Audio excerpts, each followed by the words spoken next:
Let us take up next chart.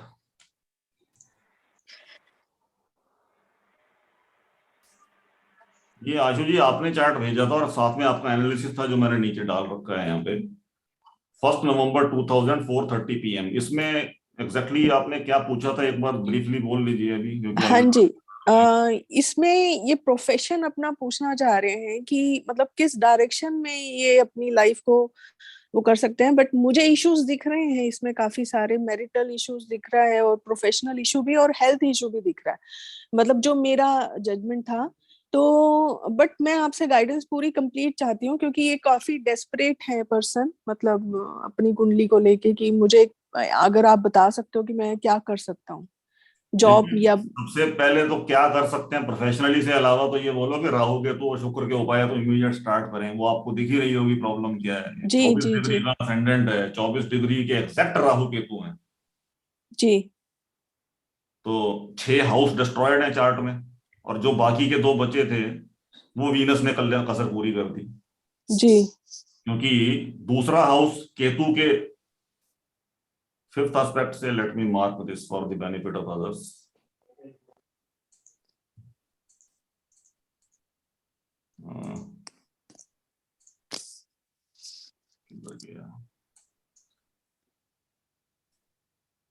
In the main time बाकी कोई आपको issues नजर आते हो तो बताइए।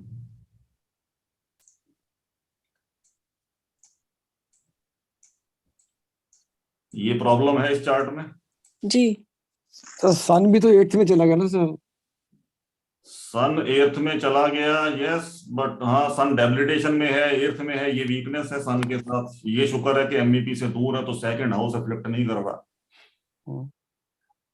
de facto ascendant lord is Mars, which is in fancy, and its disposal is in 8th। तो 10वां घर अफ्लिक्टेड, चौथा अफ्लिक्टेड, सेकंड सेकंड और जब 10th क्वेश्चन आया है स्पेशली प्रोफेशन से रिलेटेड, जी सेकंड और 10th दोनों अफ्लिक्टेड हैं। प्रॉब्लम तो यही है। और दशांशा अगर हम देखें, नवांशा अभी 1 मिनट के लिए छोड़ देते हैं, दशांशा में दशांशा लॉर्ड चंद्रमा, additional determinant of professional matters which is in infancy। Sir, how Saturn afflicted, sir? Saturn is afflicted by which planet? That's what I'm telling. It's not afflicted, no? Saturn is not afflicted. Okay, okay. I heard something like that. Sorry, sir. Saturn is not afflicted. That's what. Okay.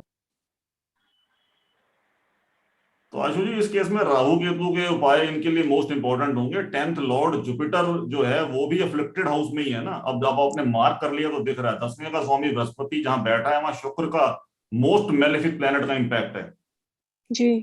और इनकी दशा किसकी चल रही है अभी? सूर्य की दशा चल रही है। सूर्य में शनि चेंज होकर सूर्य में बुध लगेगा। सूर्य खुद 8वें में है। अपकमिंग दशा 2024 में चंद्रमा की, जो कि additional determinant of professional matters है। कामकाज तो होगा बट सेटिस्फेक्शन नहीं मिलेगी, जितना चाहिए उतना मिलेगा नहीं, समस्याएं रेगुलरली आती रहेंगी। D11 की क्या स्थिति है, पैसा वैसा कितना आएगा?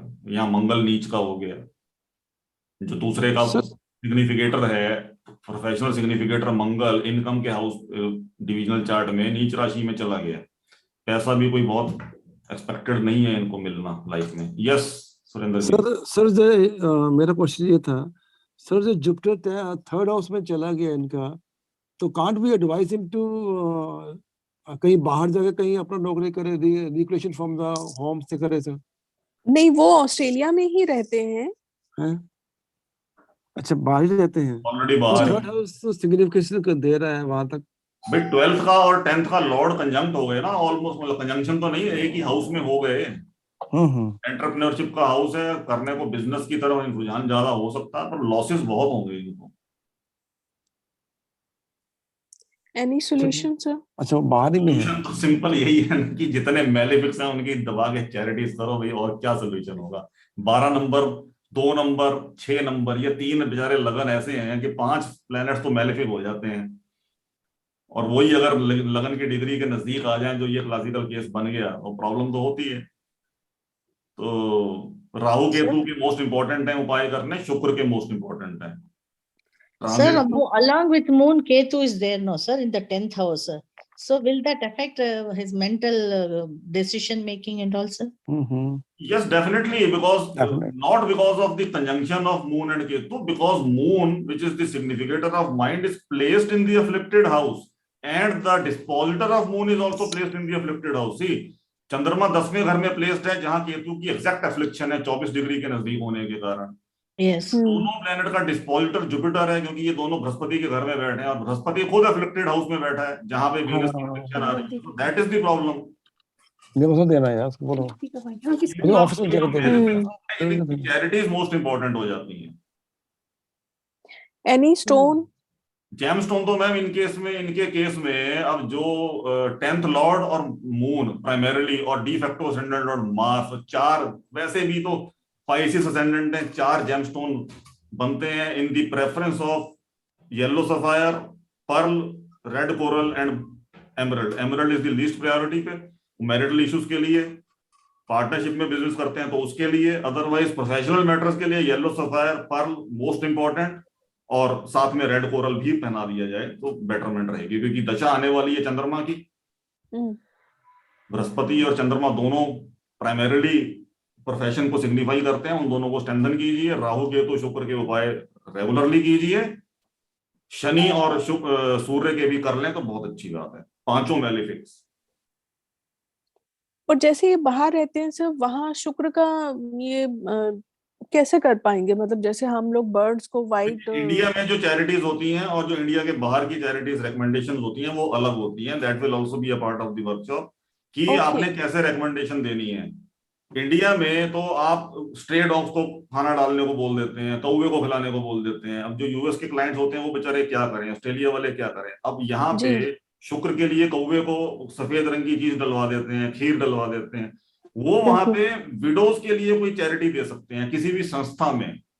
राहु केतु के लिए उपाय करने होते हैं तो डॉग हाउसेस में केतु के लिए चैरिटी दी जा सकती है, एनिमल वेलफेयर में दी जा सकती है।